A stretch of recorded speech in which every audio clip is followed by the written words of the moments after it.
Please state your name and address. Well, my name is Joy Hills. I live at 20 Morris Street, and my question is addressed to Councilman Stowe. You talk about affordable housing, but how is it that you voted for developers in the LeCount Square project to permit them to remove 38 affordable housing units from the New Rochelle housing stock? Good question.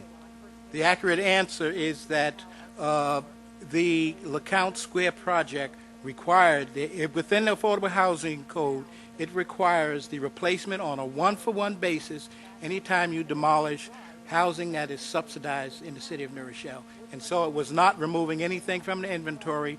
The residents in that building were relocated. They were given opportunities to be relocated within the city of New Rochelle with comparable housing, or they could be paid a stipend and they could move wherever they chose to. And so to define it as removing units from the inventory in New Rochelle is simply not the case.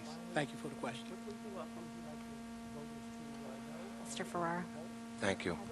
The 38 housing units of 5 Anderson Street were in fact removed.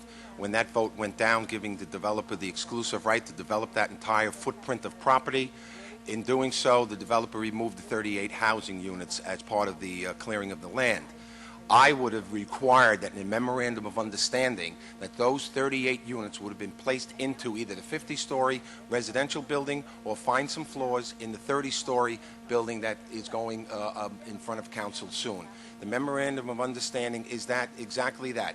We are right now in negotiations, I should say the city's in negotiations with the developer. And right now is the time where the 38 units were removed. We could have demanded as a city to have them put into that memorandum of understanding. And if it wasn't placed in there, I would have voted against it if I was the true advocate like I say I would be. Thank you. Ma'am. Good evening. My name is Patricia Carter, 485 Webster Avenue. And this question is to you, Mr. Farrar. And looking at your palm card, one of the items that you have in your vision is reform redistricting. Could you please explain to me what you mean by redistricting reform, please? Yes. Thank you. My background in policing prevented me from being out here campaigning. I could not sign petitions. I could not walk with politicians and hand out palm cards. So this is a brand new experience for me. So what happened was when I went out with my cards and so forth, knocking on the doors, I soon discovered rather quickly that the districts were drawn so tightly with one party. I'm not here picking on the Democrats. Obviously, if the Republicans had the control, like a 6-to-1 majority, or as ridiculous as it sounds, the Martian Party, they now pack up and form as a group. And there's no divergent opinions out there. What we need to do is not have the people in power draw the lines, thereby preventing anyone else from coming in.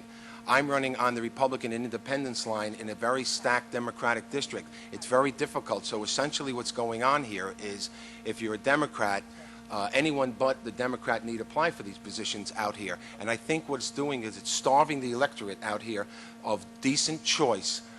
Choice that people could have their opinion made based on valued opinions of the people running.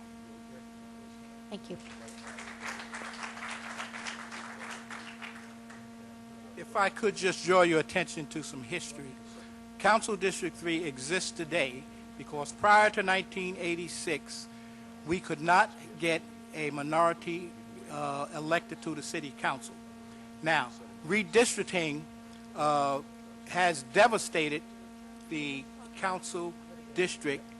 Back in 2000 when we redistricted again, it devastated and reduced the African American population within those confined borders from somewhere around 54% to 46%. I ran as part of that, or as my agenda, to restore back the balance to city council such that the city council reflects the true demographics of the entire city. And this city, this council, is the reflection of our entire nation. And we need not return back to that time when we did not have any representation representation by minorities on the city council. Thank you.